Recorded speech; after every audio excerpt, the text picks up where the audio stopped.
Okay.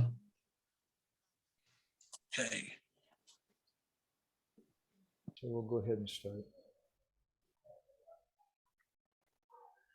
Gora Graganya Gana Gota Goloruharam Goranga Buddha Tama Gopyara Kopa Briksham Gopala Gada Ratidam Yati Singha Gora Govinda Deshika Varam Satatam Namami Uttama Adama Kichuna Bachila Jachiya Dileka Kola Kahe Premananda Hemona Gauranga Hridaya Dariya Bola Bhaja Gauranga Kaha Gauranga Laha Gaurangera Namare Jai Jana Gauranga Bhaje Se hoya mara prana re Hare Krishna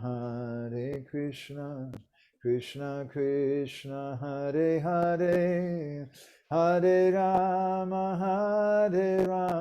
Rama Rama Hare Hare Yashaiva Padambu Bhakti Labhya Prema Vidana Parama Pumata Tismai Jagan Mangala Mangalaya Chaitanya Chandraya Namo Namaste Chaitanya Chandraya Namo Namaste Chaitanya Chandraya Namo Namaste Madgavirapi Gopala Sri Kriyat Kripaya Judi Tadaiva Sambhaya Pitva Vishayustat Priya Janaha Shri Krishna Krishna Chaitanya Sasanatana Rupaka Gopala Raghunathabda Brajabhava Pahimam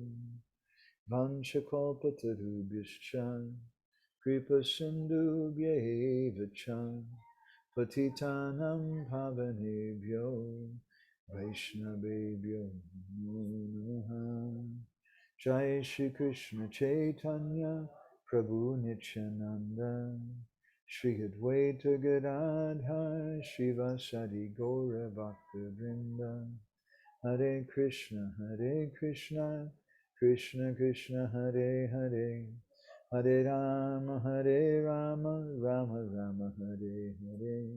Hare Krishna, everyone. Thank you all very much for taking part. So just to look back a little bit, we missed last week.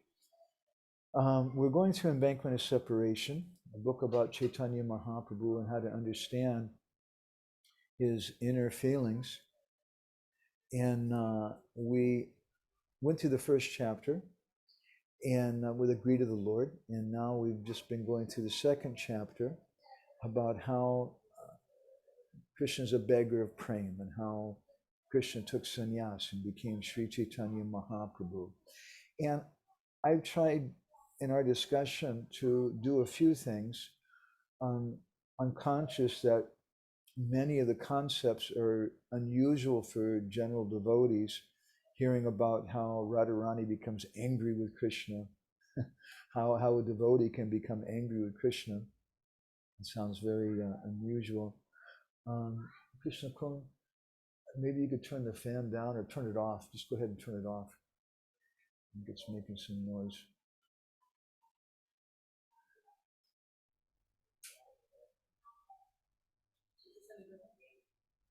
I don't know. Is that any better? Krishna Balaram Prabhu?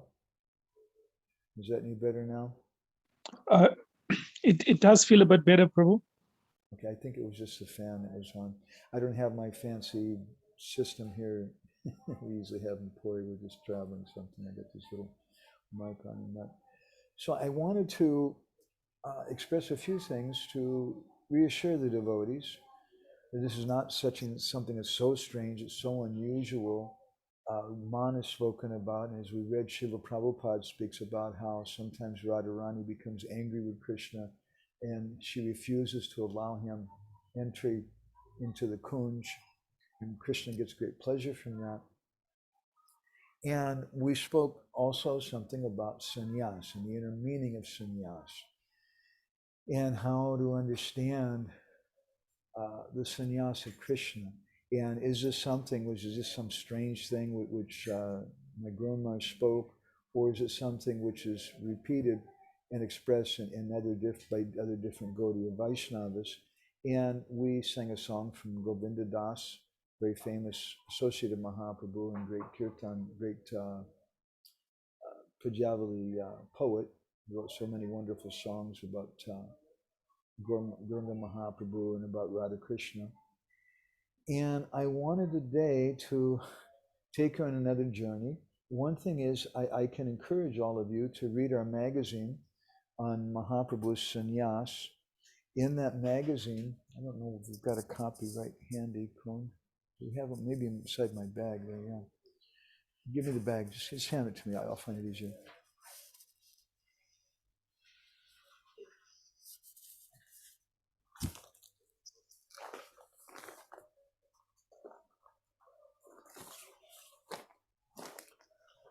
The secret of Gaura's Sannyas Leela. We printed a song in the back of this, which I think is probably what Guru Maharaj is referring to in his diary entries. For those of you who remember, we read some diary entries from him. There's an article we compiled called The Day Krishna Took Sannyas, which is from a collection of kirtans by different poets like Sri Chandan Das and Gyanadas, who were medieval Gaudiya Vaishnava poets, about the day Krishna took sannyas. And this story in the magazine is a little different than what we shared from the book. And I was kind of debating whether or not to go with that in the magazine, but I thought some of you already have the magazine. If you don't and you'd like to read this, just let me know. You can send a message here in a WhatsApp group or tell Chaitanya Prabhu, and I'll be happy to send you a PDF of that wonderful story. Because it's pretty similar, a little different too. I didn't feel really the necessity to go over that. But I would like today to take her on another little bit of a journey, and that's about the mood of Srimati Radharani. The poet Basu Ghosh has sung in a very important song about Gauranga Mahaprabhu.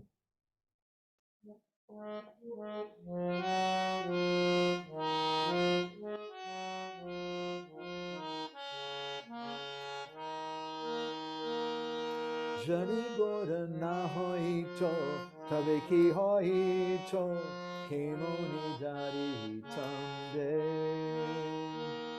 Radhara Mahima Prema Rasa Singha Jagate Janato Ke. Jadi Gora na hoito. If Gauranga Mahaprabhu hadn't come, Kemoni Dari Tamde, what would have happened to all of us? Radhara Mahima Prema Rasa Singha Jagate Janato Ke. How would we ever have heard about the topmost limits of ecstatic prema ras, which comprises the glory, the mahima of Srimati Radharani, unless Sri Chaitanya Mahaprabhu had appeared. So in our Bindu magazine, issue number 37, you can look that up, or I could send you this song also. I'm not going to go through this song because I don't want to, we have a little bit of a long story ahead of us, and I don't want to sidetrack so much. But I'd like to just share that there's another medieval Pujavali poet in the mid-18th century. His name was Yadunath Das. What are you looking for, Krishna friend? The link. Okay, just give me a minute.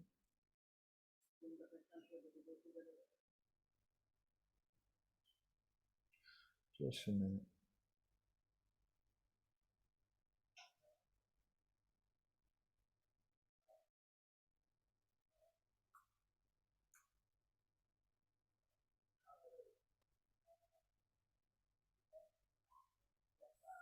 It's our normal link, by the way. So he wrote a song which was printed by Vishwanath Chakravarti Thakur in a collection of songs that he compiled. And he speaks about the mood of Srimati Radharani. I'll just rush through a little bit of it. She speaks about how her superiors may become angry with her, her husband may divorce her. That's very, very good. She said, let everybody criticize me. She says, I don't care if my religious duties are done. That's sannyas. Sannyas means that you give up everything. You give up, you die materially. So everybody, you don't care about the opinion of your family members anymore because they're not really your family members anymore. When you take sannyas, it's as if you've died. And you don't care about your neighbors, what they say or don't say. Your religious duties, dharma karama yaukatahi nadare manara brahmipachi bandare harai. Srimati Radharani says that my religious duties, my dharma, may not be done. I don't care. My only concern is that I don't lose my lover. And then she says, Kala mani kera mala ganti nibigale kanu gunanyasa ami poribe kundale. That I'm going to make a necklace out of black stones, which is the color of Krishna.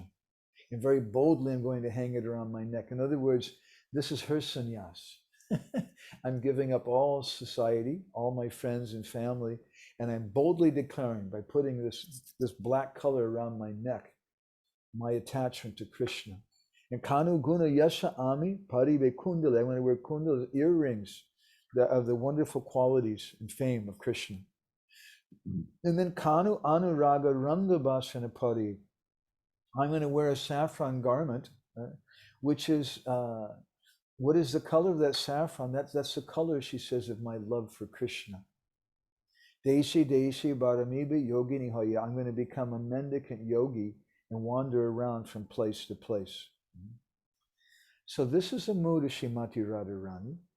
The mood in our sampradaya of sannyas, as I mentioned before, is that sannyas means gopi bhav.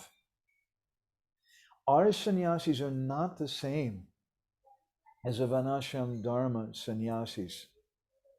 Our sannyasis are interested in Krishna prem and in gopi bhav, and they're not great followers of all the rules and regulations, and therefore Srila Prabhupada broke one of the most important stringent rules of sannyas. He crossed over the ocean, and he preached to boys and girls, and he took food from a refrigerator where people were keeping meat in it when he was staying with the Butler family in upstate New York.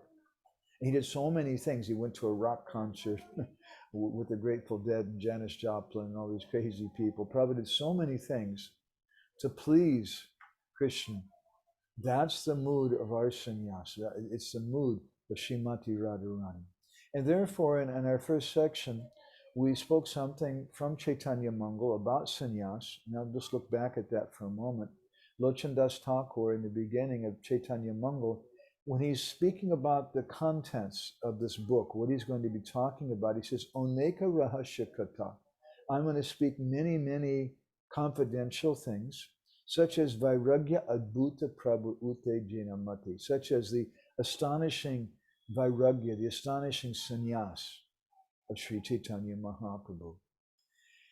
So I'm not going to look further back about that right now, just a little something. And Guru Maharaj also spoke about the significance of the colors of the garments, why Srimati Radharani was blue, why Krishna was gold. Radharani was blue because that's the color of Krishna.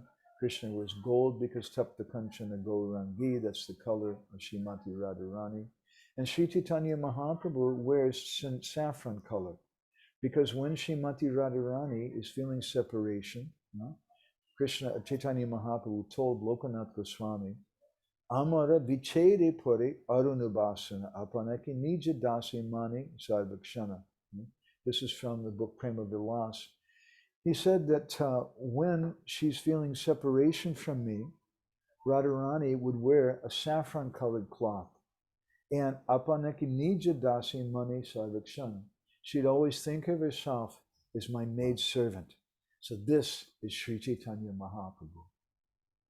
To repay his debt to the gopis, Krishna says in the Gita, in the Bhagavatam, Napadayeham, Nidavadya Samyujam, Swasadu Krityam Vibudaya Sapi Vayamabhajam Durjaya Geha Shrinkalai, Samvitshayatagya Pratiyatu Sadhana. That, my dear gopis, I don't know how to repay my debt to you. I promised everyone, Yegatamam Prapadyante Tam Sataiva Bhajamyaham. As someone approaches me, I reciprocate accordingly. But you don't want anything for yourself. You've given up everything for me. Giving up everything includes your own personal desire. All that you want is my pleasure.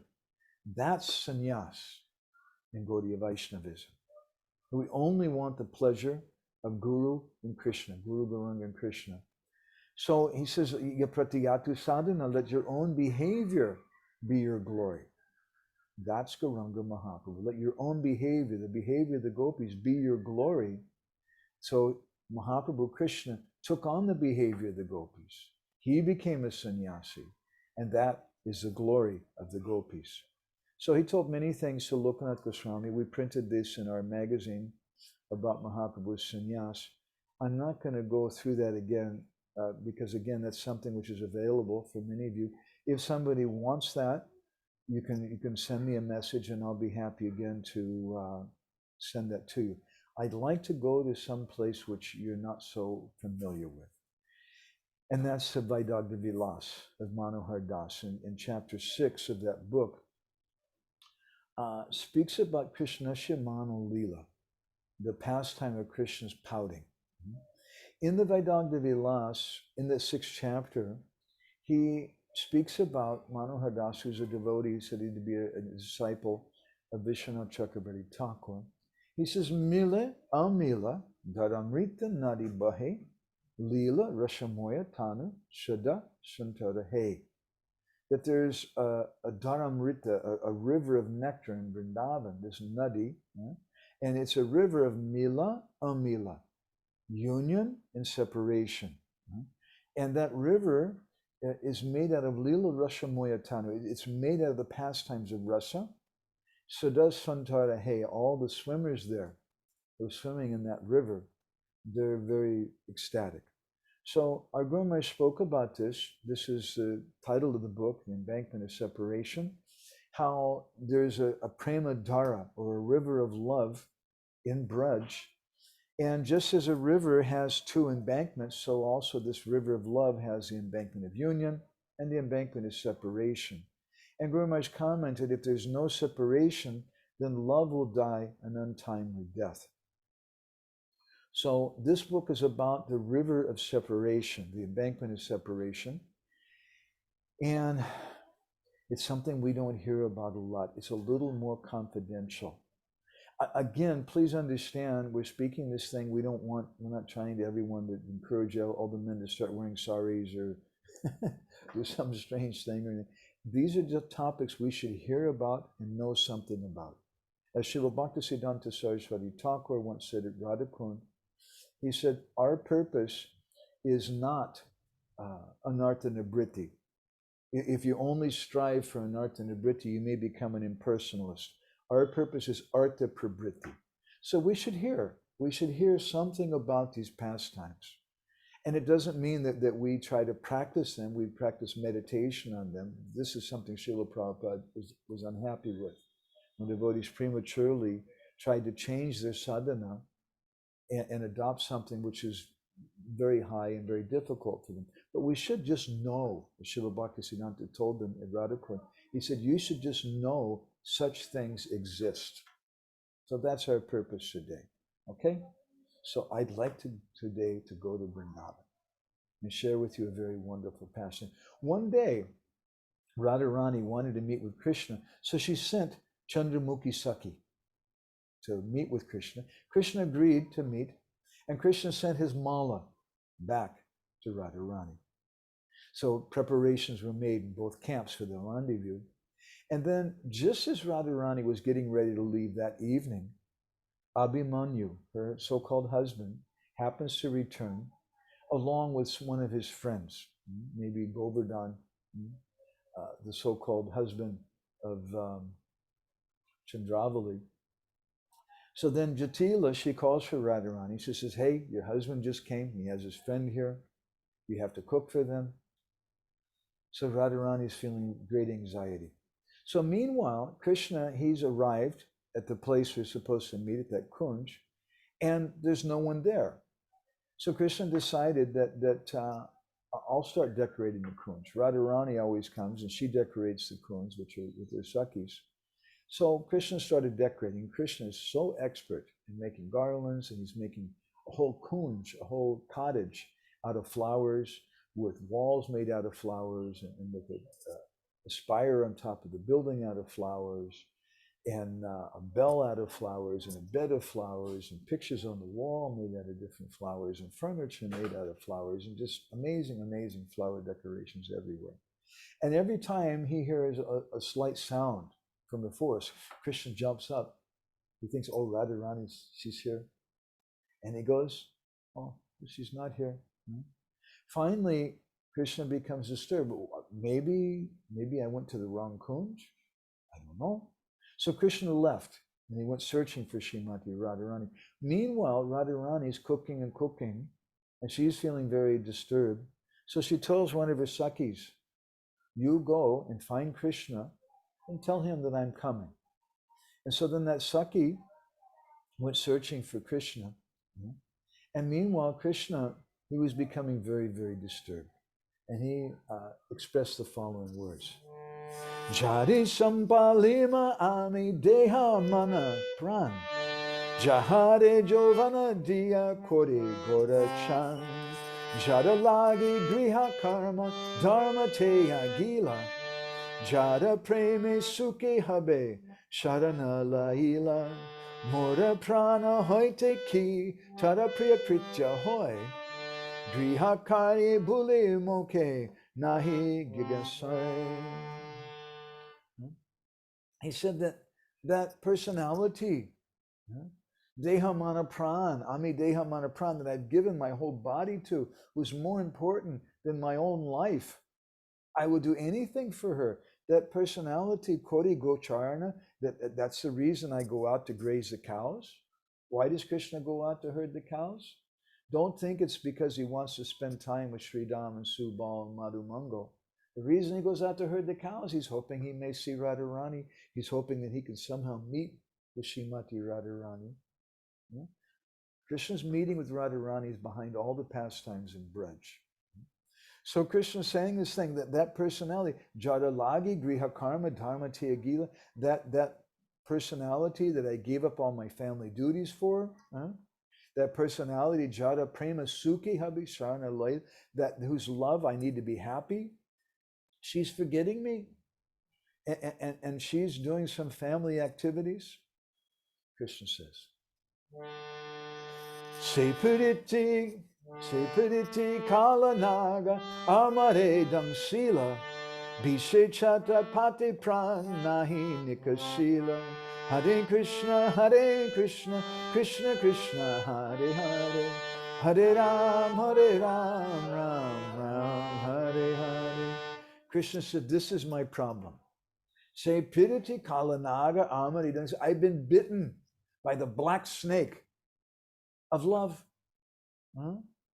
Damsila, I've been bitten by this thing. And Bishe Chatapati Pran Nahi Nikasila. I'm dying from that poison, but somehow I'm still living. Piriti Murati Sukher Janiyadadila. I thought that this love would bring me some happiness. But Dukera Murati Hoy Garali Parila. All it's brought me is a poison of unhappiness. He said, this is the problem. Piriti Nikata Mui ar Nahijab. Virage Hoya Mui Sukete Rahiba. The problem is women. I've been too attached to women. So now I'm going to give up women. Women are Maya. I don't want to see any women. Now I'm going to become a brahmachari. That's what Krishna decided. So then Krishna became very angry. And all the beautiful flower decorations that he made in the kunj, he began to break all of them and tear everything to pieces. And then Krishna, crying, went home to his mother. He's not such a brahmachari. He's kind of a mamachari, but anyway. So shortly after that, the gopi that Radharani sent to find Krishna arrived. And she sees Krishna's not there. And then she sees all these beautiful decorations which someone made and then someone broke. And it tells a story. And she understands, oh, Krishna must have been very, very angry. And so she goes back to Srimati Radharani. She makes a report. Meanwhile, Krishna went home and he went to bed. And the next morning, Mother Yashoda comes to wake up Krishna. But today something's a little different. Her Gopal appears to be sick. And Mother Yashoda, every morning when she wakes Krishna up, the first thing is she opens up the curtains and she lets the beautiful golden rays of the sun come into the room. And then she takes a golden dhoti and she puts that in Krishna. She has so many different golden things which she offers to Krishna because Krishna likes that golden color because it reminds him of Srimati Radharani.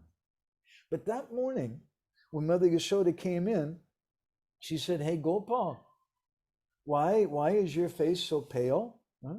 You should get up, have some cream and butter, go milk the cows.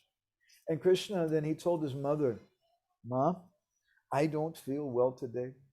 Today, I'm not going to milk the cows, and I'm not going to eat any cooked food. What does that mean? I'm not going to eat anything cooked by Radharani. Because Mother Yashoda is engaging Radharani in cooking for him. He said, Ma, you should call a doctor. Now I've become a brahmachari. So Mother Yashoda, she put her hand on Krishna's body, and she said, anyway, you do what you need, my dear son. And she told her husband, you go, you milk the cows, and you bring me the milk from the best of those cows, and I'll make something for my son. So a little later, Srimati Radharani, she wakes up, and she sends one of her Sakhis to Nandagaon to inquire about Krishna's condition. But when she sneaks into Krishna's room, Krishna immediately closes his eyes and looks away. He won't even look at her. She tries to talk to Krishna, but Krishna just turns his head away. And he completely ignores that Sakhi. Purnimasi Dhanishtari Duti Sakhigan Krishnamana Bhange Sabe Korine Jatan. Purnamasi, Dhanishta, and so many other different gopis, they all tried to break Krishna's loving sulkiness, but they had no success. So then they returned to Srimati Radharani, and everyone realizes this is a very, very difficult situation. So at that time, different devotees came. Madhumangal came, and he began to speak to Krishna. And he said, Aradhananam sarvesham. But in that phrase, Aradhananam sarvesham, is in syllables, Radha. And as soon as he says that, Krishna immediately put his fingers in his ears. As soon as Krishna would see anyone who had a golden complexion, he would look away. Je dikati Radha dasi se diki na joy, Radha pakshakeha eli uti chali dai. If one of Radharani's maidservants was walking nearby, then Krishna would go to the other side of the street. If someone from Radharani's group approached him, then Krishna would get up and run away. And Krishna wouldn't eat any cooked food then. He's a brahmachari now. It's a strict brahmachari. Meaning he's not taking anything cooked by Radharani. And Krishna, when Mother Yashoda came and wanted to put his pitambara dhoti on him, he said, Mother, no, I won't accept it. Everything gold-colored is bad.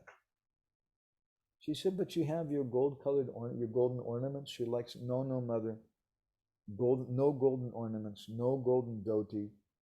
And my picture frames that have the golden borders, you put black on them.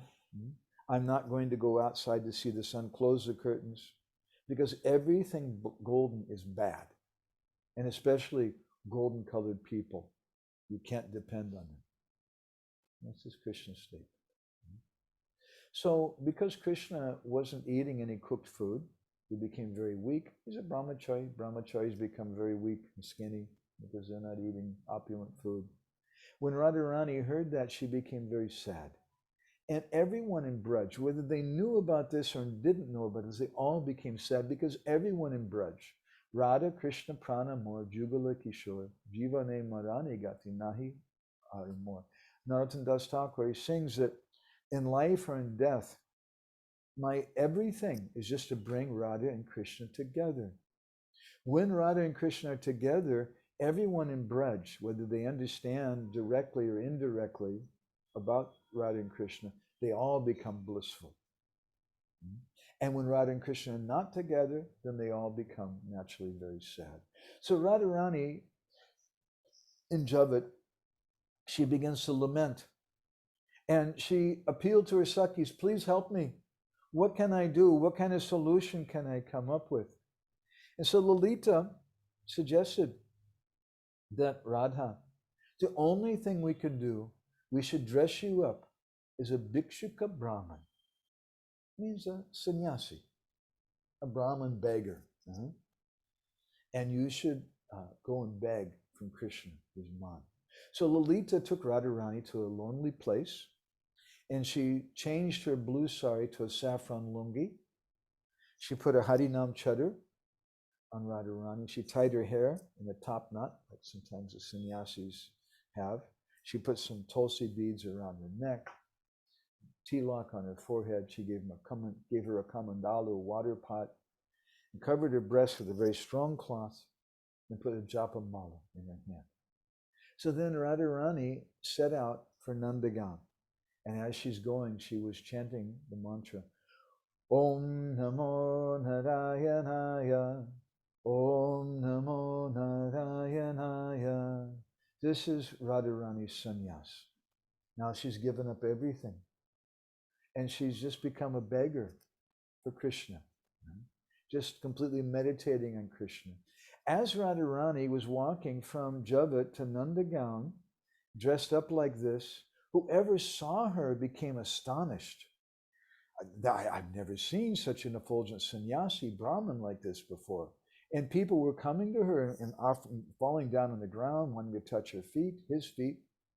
Some people were asking, please, Maharaj, will you give me initiation? Can I become your disciple?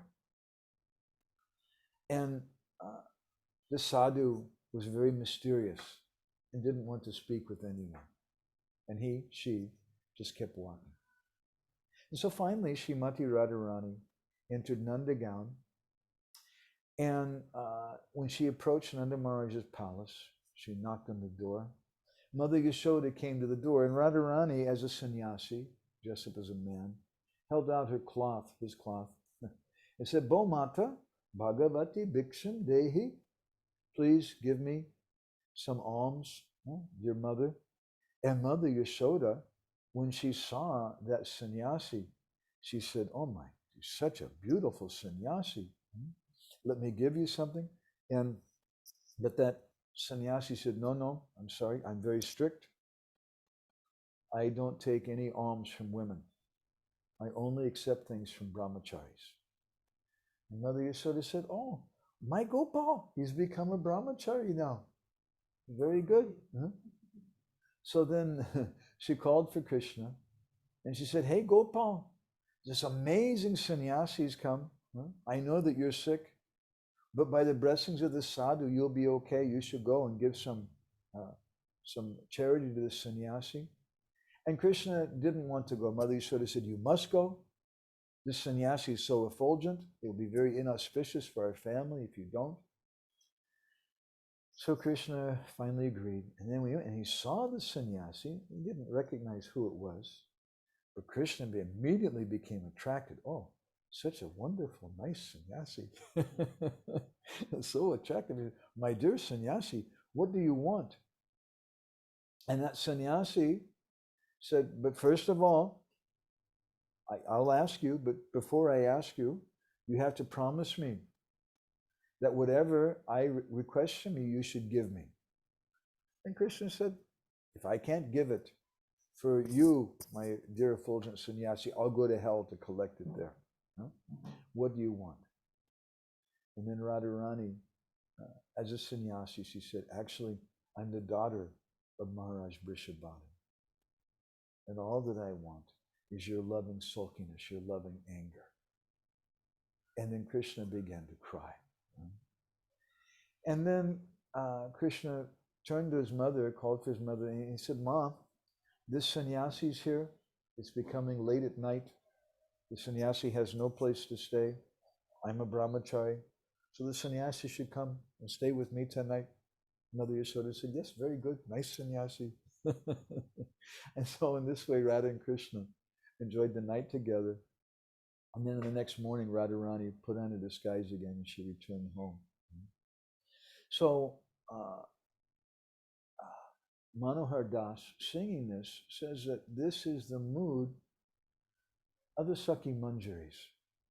And Krishna, to repay his debt to Srimati Radharani, to repay his debt for these feelings, the same feelings that we were just hearing about when we began our discussion today, from the poet Yadunath Das, we're speaking about Radharani's mood and becoming a sannyasi.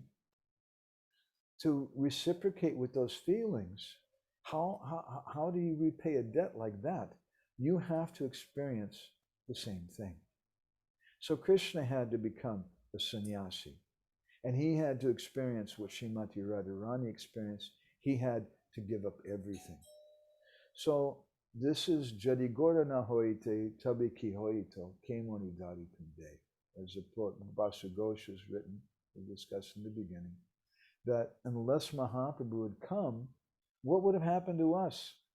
And how Radhara Mahima, Prema Rasa Singha, Jagate Janito Ke, how would we ever have known about the mood of Srimati Radharani if Sri Chaitanya Mahaprabhu had not come? So my Guru Maharaj is speaking about this pastime of Krishna becoming a beggar of prem. This is Gauranga Mahaprabhu. And we should understand this. Sometimes it's a little hard to understand because we approach even Krishna consciousness sometimes through the lens of seeing everything in a religious kind of way, and focusing on the rules and regulations and the rituals and things. But we should understand that Sri Chaitanya Mahaprabhu's movement is about premadana. It's about giving the wealth of ecstatic Krishna prema. So I want to stop there, and I'd like to request the devotees who are present, if we can have some discussion. I understand that you may not have a lot of philosophical questions or observations from this, or you might, but there might be just some little element of the pastime which captured your heart or you appreciate. So I'd just like to invite everybody to please share that with us now. I'm going to unplug my microphone because there's a few devotees here in the room. So I want to let them hear, everybody here. Can you, you should mute your computer. Okay. If anybody has any reflections or anything, this is the time now.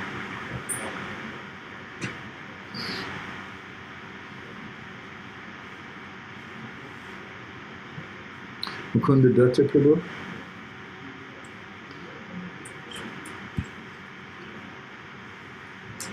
I can't hear you. You're on mute, Mukunda. Okay, now I can hear. I think, at least I can hear. How do we serve? How do we serve without motivation, without expectation in return for our service? It's not just a mechanical arrangement, is it? It's not that. That's why you're asking the question. It's not like we just wave a wand and now all of a sudden I have a motivated devotion. We have the only way we can do it is through service to Guru, and we do it through service to Guru when we have a loving relationship and an intimate connection with Guru. Then it becomes a natural thing. It becomes a real thing, and otherwise it's just some kind of show. Frankly speaking, that what we're trying to do, it's not just a show, of course, I don't mean to be harsh. It's bhakti unmukhi sukriti, we'll put it that way, in the language of Bhaktivinoda Thakur. There's some pious benefit from it, a pious benefit which leads to bhakti. But without the blessings of Krishna's dear devotee, how can we actually practice bhakti? We need to have that love from them. The only way to get that love from them is that if we get their mercy and we develop love for Guru. Guru Vaishnavas. Is that okay, Mukunda Datta Prabhu? That's perfect. Thank you very much. Thank you. Anybody else with anything? Hemanti, did you win any prize today? Anything you want to share? Hare Krishna Prabhu, please accept my humble obeisances. Actually, was typing out what I wanted to say, but this was such a charming pastime, and I was particularly struck by the gopis' exalted, loving mood of not wanting anything from Krishna. And it actually reminded me of a book that I'm reading at the moment by His Holiness Bhakti Tirtha Maharaj, the Spiritual Warriors series, Transforming Lust into Love. And in one of the chapters, Maharaj mentions that high devotion is when we're not praying to Krishna to relieve us of distress or anxiety or problems. And so that the pastime just made me realize how exalted the gopis' love for Krishna is. Because sometimes, I mean, we naturally, well, I know for myself, you're praying to Krishna for relief from certain things and help with problems, and so that was something that was that struck me. We see in the material world, people are attracted by plays, dramas, movies, songs about love affairs. And this is some great Romeo and Juliet, or whatever it may be. They have some effect on the heart and on the consciousness. It's important that we hear Vikritam Vijavadu Biridam Chavishnu, as described in the 10th canto. It's important that we hear about the loving affairs of Radha and Krishna, the gopis. If we hear about that, that's a very, very potent medicine, the Mahoshadhi, which will free our lust from our heart, because then we can see what is reality. So we should know something about the mood of the gopis. Even Srila Prabhupada was once asked by the editors of Back to Godhead magazine, that Prabhupada, in Back to Godhead, should we write about this, or should we write about that? And one of the questions was, should we write about Radharani and the gopis? And Prabhupada said, better we don't. And then Prabhupada paused for a moment, and then he said, but don't boycott the gopis. We want to hear something about them, and especially as devotees. Dr. Godhead magazine primarily is meant for new people. It's difficult for them to understand and appreciate that sentiment. But we must hear about the love of the gopis. If we don't hear about the love of the gopis, then how will we ever give up this lust? How will we ever understand what pure bhakti is? As you said, such an amazing thing to hear how the gopis are serving Krishna without any desire for themselves. We have to hear about examples like that. Thank you, Himati. That's really good. Appreciate it. Thank you very much. Thank you, Krishna. Viren Prabhu, do you want to share anything? Hare Krishna, can you hear me, Prabhu? Yeah. Yeah, so sorry. Firstly, thanks for that. Wow. I'm still gobsmacked. I'm struck. What a beautiful pastime. Melted my heart. But you know what I find very interesting, Madhavan and the Prabhu, is that in Bhagavad Gita, there's a verse where Krishna tells Arjun, Vedaham samatita nivartamana nicharjuna, so that he knows everything, past, present, and future, and he knows all living entities, but no one knows him. But it's amazing how in Vraj, Krishna doesn't know, like as an example. It's just something that for me, and I know, and I think, I understand that it's Yoga Maya, or the activities, but it's always just amazing, when you contrast these two, where on the one hand Krishna knows everything, but then when it comes to Vrindavan and the gopis, it's like he knows nothing. I don't know if I'm making sense, Prabhu. You are. For those of you who don't know, who may not be as well read as Viren Prabhu, Vishwanath Chakravarti Thakur has written a book, which I think he's probably referring to, called Radharani Chandrika, which is a book about the light to progress on the path of Radha, spontaneous devotion. And he says some things in there. We've had some discussions over the years with a few devotees who are close to us. And there's been some disturbance from devotees on the exact point that you're making. Because Vishwanath Chakravarti Thakur says that Krishna is mugdha in Vrindavan. He's bewildered. Just like a young boy sitting in the university next to a beautiful girl, he can't do the test, he can't take notes, he's just looking at this beautiful girl. Well, that originates with Krishna.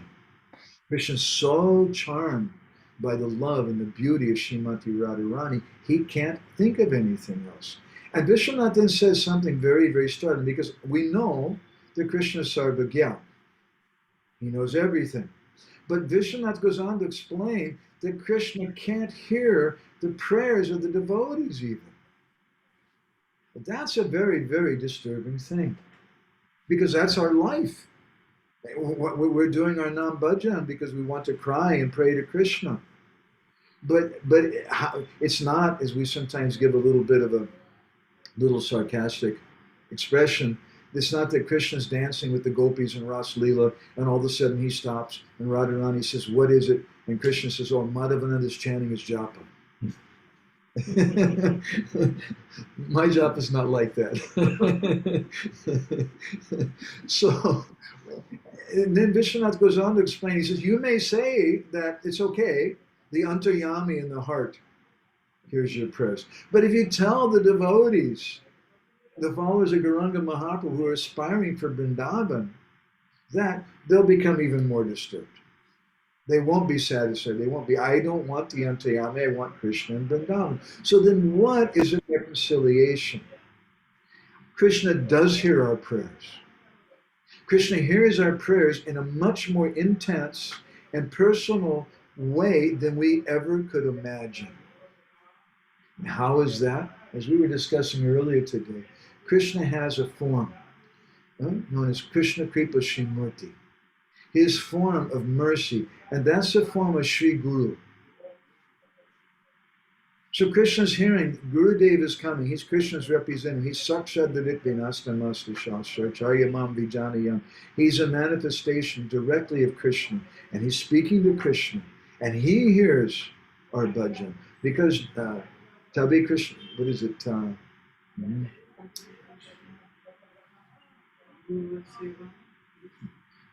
Guru Sevan. Tabe Krishna. Tabe? Tate Krishna Bhaji Kore Guru Sevan. Tate Krishna Bhaji Kore Guru Sevan. Chaitanya Charitamrita describes Tate Krishna Bhaji Kore Guru Sevan. That my Krishna Bhajan, that's my Guru Seva. My Guru Seva is Krishna Bhajan. Gurudev doesn't want me to chant Jai Gurudev, Jai Gurudev, Jai Gurudev. Radharani becomes angry. She'll become offended if someone comes to her cones and starts chanting Radhe, Radhe, Radhe. What are you doing that for? Chant Krishna's name. She wants to hear that. Gurudev doesn't want us to chant his name. Sometimes we do. Gauranga Mahaprabhu doesn't want us to chant his name. He says that the Tabe Krishna Vyakti Rikta Nagai they are. Don't chant my name, chant Krishna's name. In Chaitanya Bhagavat, he says this thing. But sometimes we chant Gauranga Mahaprabhu's name, sometimes we chant Radharani's name, but our primary bhajan is Krishna Nam, because we want to please Srimati Radharani. We want to please Gurudev, who's serving, he's a maid servant of Srimati Radharani, and he's carrying that kirtan. He wants us to increase that kirtan for the pleasure of Srimati Radharani. That's his service, to get all of his followers to chant Krishna Nam for the pleasure of Radha. And then he's carrying that kirtan, that Krishna Nam, to his Gurudev, and this is the kirtan of our sampradaya, for the pleasure of Radha, as we see through Gauranga Mahaprabhu.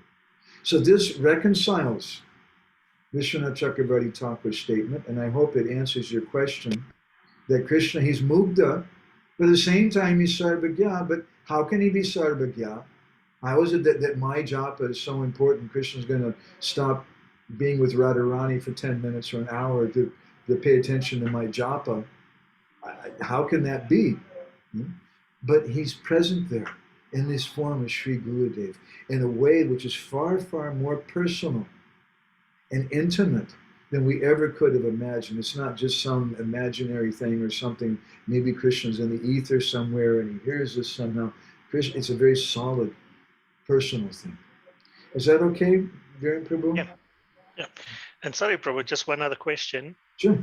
So where can we read more, or about some of these pastimes to understand the mood of the gopis? There's so many books of our Goswamis. Actually, practically all of their books are meant either Anvaya Vyate Rekabhyam Yet Shat Sarvata, as the Bhagavatam second canto says, directly and indirectly. Pretty much all of our Goswami literatures are meant to help us understand that. Ujjalila Mani is a scientific, it's kind of like the postgraduate study after Bhakti Rasamrita Sindhu, and that gives such a description. Prabhupada in Krishna book, he says that for someone who wants to be absorbed in the pastimes of Krishna, they should read Krishna Bhavanamrita by Vishwanath Chakravarti Thakur, which describes so many pastimes of Radha and Krishna. Chaitanya Charitamrita, and especially Anjalila, speaks so much about the mood of the gopis. And there's many different literatures that speak of this topic. We should read them. We should read the writings of our 6 Goswamis. But when we do that, always I hear this thing from devotees, I'm not supposed to do that. It's against the law. It's not that it's against the law, but what Srila Prabhupada didn't like was when devotees prematurely would try to change their bhajan, their system of bhajan, their bhajan pranali, which Srila Prabhupada gave us very simply. You do Mangalartik, Samsara, Dhavanada, Lila Loka, you chant Nishinga prayers, you do Tulsi Puja, you have Guru Puja, you have Bhagavatam class. We should do these things every day. But we should also read Krishna book. In Krishna book there's so much description. There's Rasa Panchadhyaya. There's 5 chapters about the Ras Leela. And we can hear about it from Srila Prabhupada. And we should read that. Prabhupada wanted us to read Krishna book. But what he didn't want is that devotees would change their dress or change their sadhana and start doing something different than what Srila Prabhupada gave. That's my humble understanding. Is that okay, Prabhu? Thank you, Prabhu. Thank you, Prabhu. Hare Krishna. Mukunda Prabhu, do you want to share anything? You always have such nice thoughts. Hare Krishna Prabhu. It was very heartwarming and touching story, Prabhu, especially Srimati Radharani's response in the end. And I remember last time you used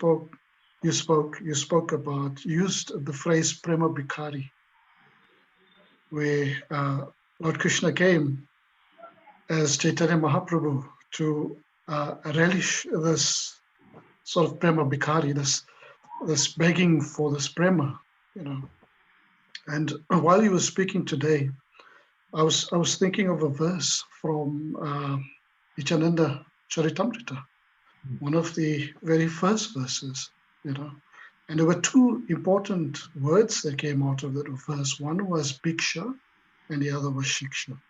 So this is where Lord Chaitanya was instructing Lord Nityananda and Haridas Thakur, Suno Suno Nityananda, Suno Haridas, Sarvatra Mara Ajna Koro He Prakash, Prati Gare Gare He Bhiksha, Bala Krishna Bhaja Krishna, Krishna Koro Shiksha. So Lord Chaitanya was giving this Shiksha, this instruction to Nityananda Prabhu and Haridas Thakur, that you go out and knock in each house and beg the people to chant the Lord's holy name. So internally, Krishna came for this Prema Bhikari, that's his internal mood, that's how I gathered it. Externally, he also came to give this begging mood to everyone else. You go out and you beg people to chant the holy name. And for that, we should be so indebted to Srila Prabhupada, because he's given us this way of doing that, of being part of this picture, this begging movement, not to receive anything, but to actually give, so that we can also, relish in this sort of prema that Mahaprabhu wants us to also have. So this is a kind of realization I had. Thank you. I don't know if it's correct or not. But I appreciate that very much. It's very beautiful. It's not that Chaitanya Mahaprabhu came because he thought, it's Kali Yuga, And there's so many terrible faults and problems in Kali Yuga. So to solve all the problems, I'm going to come and I'm going to give Vanashram Dharma. And the Vanashram Dharma will solve all the problems. He wasn't thinking like that. He saw it's prema, it's Sankirtan, and particularly Premanam Sankirtan. So just as in Vrindavan, there's different rasas. Krishna's reciprocating with Mother Yashoda. Krishna's reciprocating with Subal and different cowherd boys, and with Ratak and Patrak as personal servants and other personalities. But everyone in Vrindavan, directly or indirectly, it's all connected with Srimati Radharani. And Mother Yashoda, she's bringing Radharani to cook for Krishna. And the boys, Ratak and Patrak, when they're dressing Krishna to Srimati Radharani. They're dressing him. They may not be knowing that thing, but that's their subtle. That's their subtle consciousness that's there. So it's pervading everything. So I was meditating when you were speaking about this, about the mood of Mahaprabhu and telling Nityananda and Haridas Thakur to go and beg like this.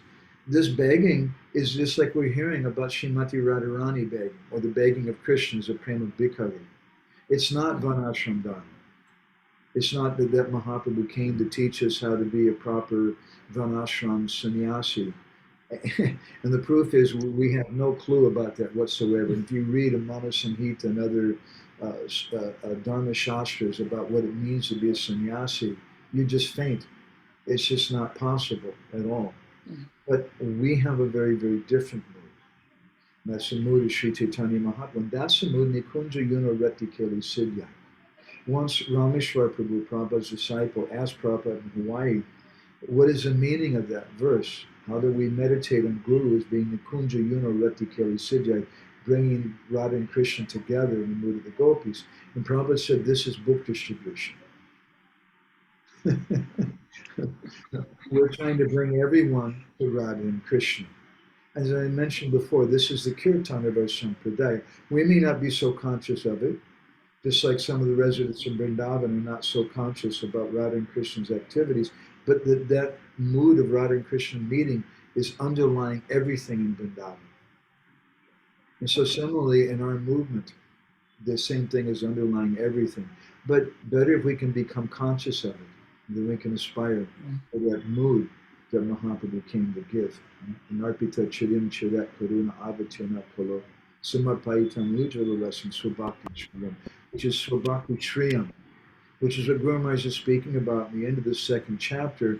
He says that when will I, by the mercy of my Gurudev, develop the mood of Manjari and want to be a maidservant of Srimati Radharani. And sometimes to us in our society that sounds a bit outrageous, but that's Gaudiya Vaishnavism. Read the songs of Mountain Das Tava, read Prem Bhakti Chandrika, read Ujjwal Nilamani. All these books by our Goswamis are all saying the same thing. That this is our purpose, this is our goal. We should be conscious of it. But in our beginning stage, we're just told some simple things.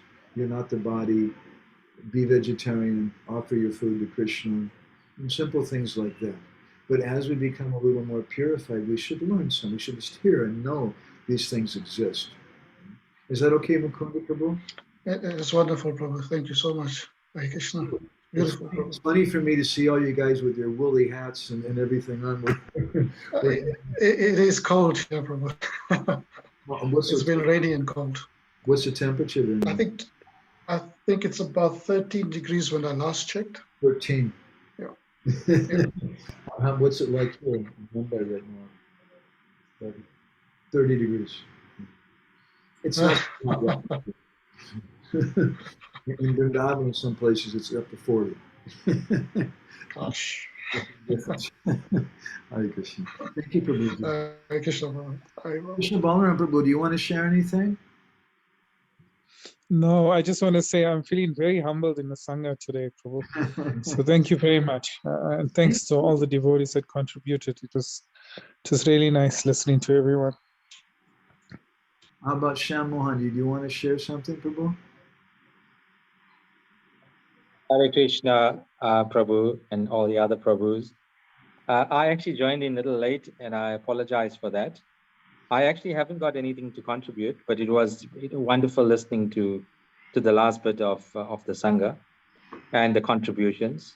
I'm always appreciative of hearing and listening to the pastimes of Radharani and Krishna. We want to have these kind of sanghas because my Guru Maharaj once told me, he said, frogs can't digest the ghee. So we have a society of frogs. And it's difficult for us to digest the ghee. But if we mix it and we all take a little drop or two and we discuss it amongst ourselves, then hopefully we can understand something about the nature of this ghee. And that's the purpose of this kind of sangha. And to be able to digest it means that we have to be frank and we have to say, well, if we have any doubts or reservations about something, we should express those. That's our thing. Thank you, Sham Mahaprabhu. I really appreciate that. Hare Krishna. Thank you. Nandarani, are you there? Do you want to share anything? Hi, Krishna Prabhu. Thank you for the class. It was really good. I'm also wearing a warm hat, Prabhu. It is very cold here in Johannesburg. And I also agree with Krishna Balam Prabhu. I enjoyed the class. And I was thinking that it's such a simple thing that the love of the gopis is sort of the perfection of what, bhakti is all about. It's so simple. But on the other hand, it's such a high thing. So I felt like it's in one sense such a contradiction, so simple, but the highest sort of perfection. So I thought that was nice. And I just also wanted to say that I feel like these classes are quite transformative for me. I was reflecting on when we first sort of started coming into the movement in the 1990s. There was a bit of controversy about sannyasis and associating, and I think the society was probably grappling with the association of different gurus and how to associate and what they were talking about. And I remember things like some devotees being banned and all sorts of things like that. And as a very junior person who's just entering the movement and you hear all of these things, it was very confusing. And so I think that after that, we got a sense that, that was taboo. And so I really feel like my journey in Krishna consciousness was one where that was kind of a big thing in my mind that, you can read the Bhagavatam, you can read these other books, but I wasn't sure quite how to balance it. Let me put it that way. And so I'm really glad that you are here to take us through these topics, because I feel like you're presenting it in a way that I can sort of understand it. Even if it is, albeit at a theoretical level, at least I can understand it in a balanced way. So thank you. And then the last point I want to make is that I found it so fascinating about Chaitanya Mahaprabhu and the sannyas and, the gopis and Radharani and the sannyas. That was very fascinating. So thank you, Prabhu.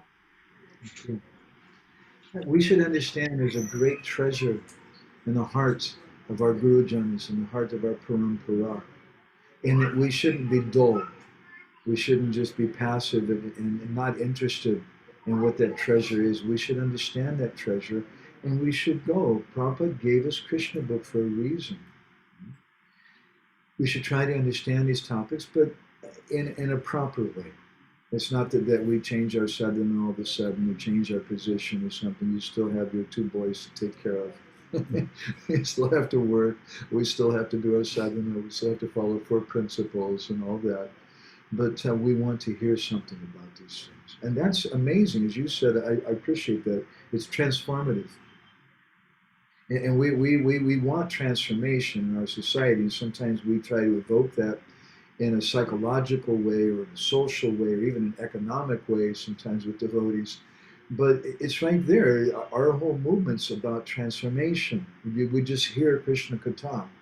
We're going to be transformed. And all the things that we want and that we need in our interpersonal relationships, in our community, in our society, in our preaching, in our own personal development and bhakti, all those things are going to come through that transformation, just hearing and chanting, if we have faith in it. Thank you. Hare Krishna. And anybody, who else is? Chaitanya Prabhu? Okay, the last one here. Prabhu. Like to share something, Prabhu? Yeah, just something short. I mean, these pastimes are absolutely sweet. There's no doubt about it. It's especially for me. I was just contemplating about the role reversal that's taken place. Radharani, Krishna becoming the beggar, and now Radharani is becoming the beggar in this one. But the spirit is quite amazing. That through all of this, the extent that both Krishna would have gone through, Radha would have gone to go and please the lover.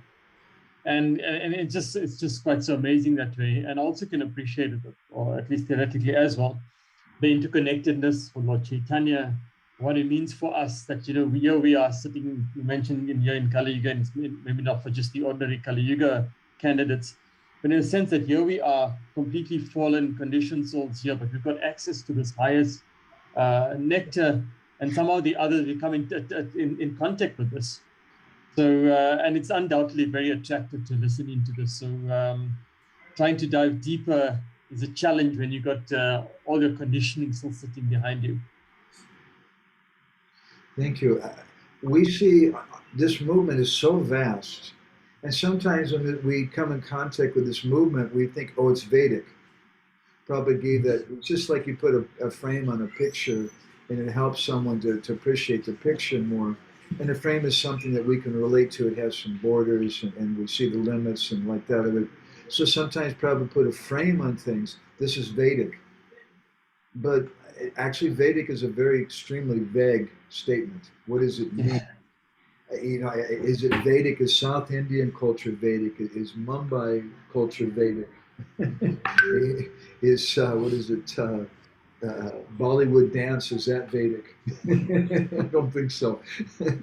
Is Gujarati dress Vedic, or is Manipur dress Vedic, or is Vrindavan dress, all the dress is different. The religious ceremonies are different. The marriage ceremonies are different. The language is different. The food is different. Just here in India, there's so many differences. And so we can call any one of them Vedic, but Prabhupada gave it that title. But the real purpose is he wants us to understand this picture. He wants us to go in the direction of Krishna Prem Bhakti. E Nividanadara Sakranugata Koro. This is my prayer that Prabhupada gave us to pray every day. E Nividanadara. This is my Nividan, my prayer. Sakar Anugata Koro. You please make me into a gopi, into a follower, a manjari. That's something Prabhupada wanted us to pray every day. But if we don't hear the writings of our Goswamis, if we don't read Krishna book, as Srila Prabhupada instructed us to do, if we don't read Nectar Devotion, then we might start just thinking Varnashram Dharma is the most important thing. And an external kind of Vedic, or whatever Vedic means to us, interpretation of Varnashram Dharma. And that's something that's also, there's some progress being made in culture. But for some people, that's all that they see because there's some fear they have of these topics. Because they're not hearing from the right source, it's not that to hear these topics, you have to be a Srup Shakti Krishna Pushta Parikar Mahabhagavat Nityasiddha or something like that. But it's just we have to have some faith. We have to have faith in the right person. But a lot of us, our faith is misplaced. We have more faith in bodily identification of Varnashram Dharma and the bodily activities of that. Looks like you're still dressed for work today, I think, Chaitanya Prabhu. No, I'm not. This is a sports jacket, bro, so it's all good. Sometimes, like in your spare time, you race cars? Yeah, absolutely, bro. Today's Bugattis, tomorrow is Lamborghinis. It depends on what the nice flavor of the day is. Prabhu, I just want one other thought on this. I mean, you mentioned about the that it's meant to be accessible for everybody to a certain extent, but yet it's kept in the background. Even Prabhupada didn't push it forward in the absolute sense, although he wanted all of us to dive deep into this pastime. sometimes, if I'm understanding correctly, if we look at it in a very mundane way, that's probably the biggest error we could make. Well, what's preventing us from looking at it from that perspective? Because I mean, generally, and this is where the conditioning and this is where a fear would come in, is that you might take this as a romantic exchange between Radha and Krishna, and that's what it sits in your mind. But how do we counteract that kind of thought if it just happens to come into your mind in that way? Sure. That it's a very simple, obvious thing. In the Maharaj Parikshit, he's a king, and the king, he knows Dharma, he knows he knows the citizens of Praja, and he listened to Shukadev Goswami speaking about the Ras Leela, and he's looking around and he sees all these rishis there, and some of them are becoming very disturbed because Shukadev Goswami is talking about how Krishna is meeting with these married ladies and things, and these some of the rishis, they're really attached to yoga and Varnashram Dharma and things. So Maharaj Parikshit asked this question, well, is this bona fide? What about those with lust?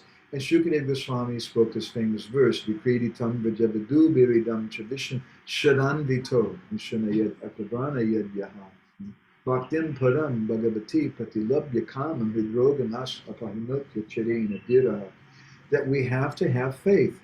So here's a very simple, obvious formula, which I hope nobody will argue with. You should have faith in Srila Prabhupada and in Prabhupada's Krishna book. If we don't have faith in Prabhupada and in Prabhupada's Krishna book, how are you going to read those chapters? But if we have faith in Prabhupada and we have faith in the Krishna book, wow, so many things will come. And in Nectar Devotion. And really, that's all that's required. We're speaking all these fancy things and there's all these other stories and this and that. I'm doing it just to give you faith that it's not some far out thing that my Guru Maharaj is speaking, that it's within the corpus or the body of literature of Gaudiya Vaishnavism and our acharyas. But it's there in Prabhupada's Krishna book. Prabhupada's giving these things, and we should just go and mine those things out. And we can, Prabhupada also encourages, as mentioned earlier, he writes in Krishna book.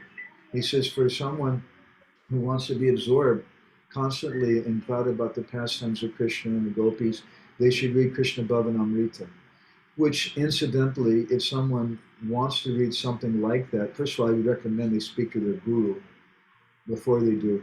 But Krishna Bhavanamrita by Vishwanath Chakravarti Thakur, in my humble opinion, is one of the highest. It's higher than Govinda Lilamrita of Krishna Das Kaviraj Goswami, in the sense that it's more intimate and transcendently kind of erotic. But Prabhupada writes in his Krishna book, a book which Prabhupada wanted distributed to people on the street all over the world, he writes this thing.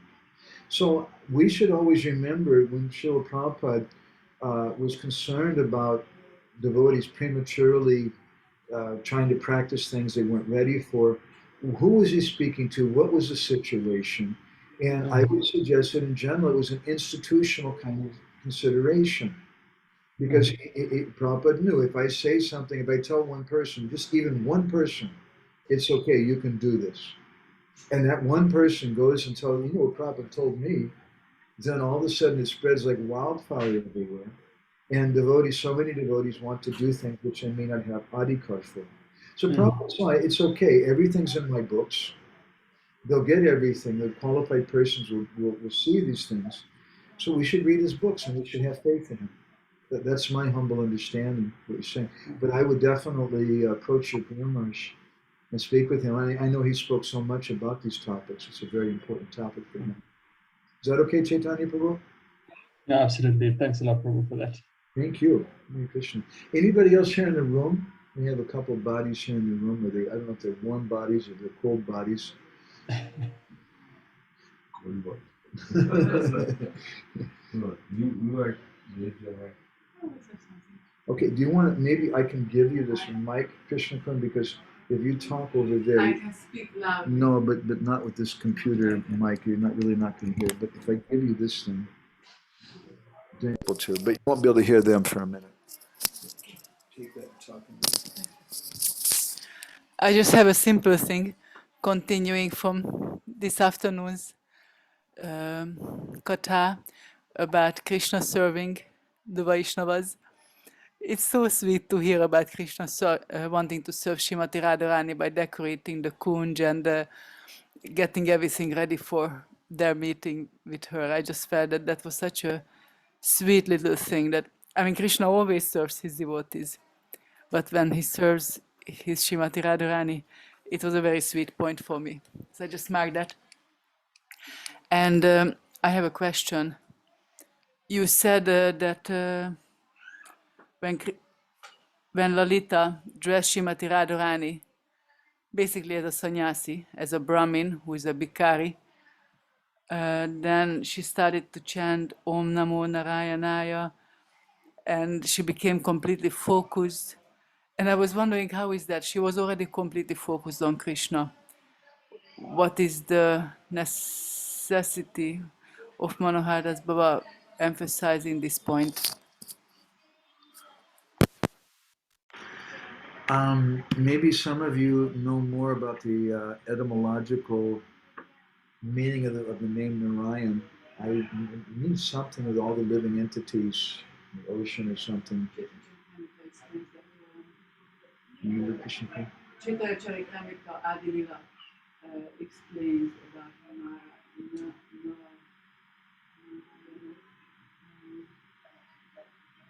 the word one from whom all the living entities come.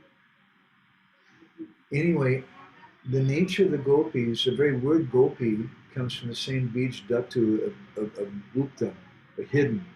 The word gopi, one of the meanings of the word gopi is somebody who hides things. So they hide their feelings. So it's not that Srimati Radharani is going to be going to Nandagaon chanting Hare Krishna and directly speaking about Krishna, but she's speaking about Narayan. And I find that significant too, that there's an internal and external appearance. She externally, she's acting like a bhikkhari, a beggar, Brahmin. And the nature of that beggar Brahmin, they're chanting the name Narayan. But internally, there's something much, much more. So she's keeping up that external thing, externally, but internally there's something more, which is Jagannath, which is Mahaprabhu's bhajan. In Jagannath Puri, we see that there's two conflicting elements. My Guru Maharaj Kali said that Jagannath is Aisvarja Madhurja Yugala Milan. And he's a combined form of both opulence and sweetness. So both things are there. In Mahaprabhu's Sannyas Leela, it seems like he's in the line of Shankaracharya. And he's taken sannyas in that line, but he's given himself a new mantra, which he gave to Keshava Bharati just before he took sannyas. And his inside is in the mood of Srimati Radharani, but externally he's carrying a danda and he's doing all the external things that the sannyasis do. So similarly, Srimati Radharani, she's also externally behaving like an ordinary bhikkhari, but internally she's thinking about Krishna. Externally she's thinking about Narayan, but her real focus is on Krishna. Because the gopis, they want to hide their focus. Is that helpful?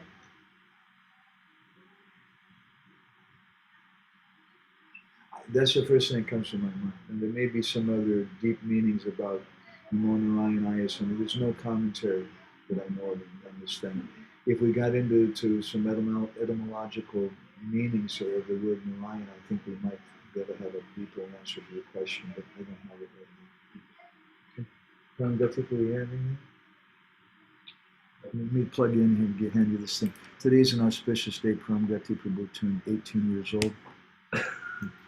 Oh, you didn't have to come. Hare Krishna. Oh. Panchakalpataruscha kripa sindhuveva patitanam pavanebhyo vaishnavebhyo namo namah. And this is a really exalted Sangha. So I had the good fortune of listening to Madhavananda Prabhu today afternoon as well on Vaishnav Seva, and now this continuation. So by far this is the best birthday I would say I had till now. Full of Krishna Katha, full of Vaishnav Seva and everything. I just had, when the pastime was going on, everybody has said it, it's very sweet, and it was so endearing, how Krishna is so thoughtful about how to decorate and everything, the kunja for Srimati Radharani, which Mataji also said. So that was one thing. And then Krishna, sulks. Normally we hear about Radharani sulking. We have Man Mandir, we have so many things to hear from. So this is the first time I'm seeing Krishna being sulky and then Radharani dressing as a sannyasi. So one thing struck me is this is our Supreme Personality of Godhead here. When we read Bhagavad Gita, like one of the Prabhuji said that there is so much contradiction in these things. So this really struck me that our line, our Gaudiya Vaishnav literature, that there is so much more to what just even Srila Prabhupada books. There is so much more that can be gleaned and mined from Srila Prabhupada books, which an ordinary reading won't solve. We need sanghas like these for the mining of Srila Prabhupada's words. I heard once Gaur Govind Swami Maharaj said that Prabhupada has given everything, but you need to there should be a devotee who can expand on Srila Prabhupada's words. He would say that. So this is what I realized, that there is so much more. I mean, if not for devotees and sanghas like these things would remain hidden, even if it's there in Srila Prabhupada's books. So I think thank you so much, Prabhu, for letting me in. Thank you so much. Hare Krishna. Should be thankful to all the devotees of Chaitanya Prabhu and others who are special guests today. Thank you, Krishna. Fix that up a little bit. I think you got to pull it back or something.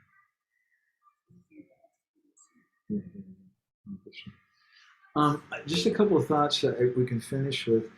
Krishna Kunda today, we were hearing a little something from Niranjan Maharaj, and he was reading from Brihad Bhagavatamrita. And the last thing that he said in his class, I told Krishna Kunda, that's a cliffhanger completely. So that who's speaking, who's reading from?